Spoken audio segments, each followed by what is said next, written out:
શું અમદાવાદમાં પરપ્રાંતીય શ્રમિકોનું ફરજિયાત વેરિફિકેશન કરાવવું પડશે?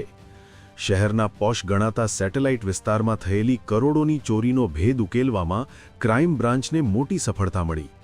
24 જાન્યુઆરીએ મનહરભાઈ શાહના ઘરેથી તસ્કરોએ સોના ચાંદીના કિંમતી ઘરેણાં અને લાખોની રોકડની લૂંટ ચલાવી હતી. પોલીસે બાતમીના આધારે કાર્યવાહી કરી મૂળ નેપાળના 2 શખ્સો ચંદન ઉર્ફે વિજય અને કમલ ઉર્ફે કરણની ધરપકડ કરી છે. તેમની પાસેથી 1.47 કરોડ રૂપિયાની કિંમતનો મુદ્દામાલ કબજે કરવામાં આવ્યો છે. ક્રાઇમ બ્રાન્ચની તપાસમાં બહાર આવ્યું છે કે આ તસ્કરો નેપાળી ગેંગના સભ્યો છે અને તેઓ ટાર્ગેટ નક્કી કરીને રેકી કર્યા બાદ ચોરીને અંજામ આપતા હતા.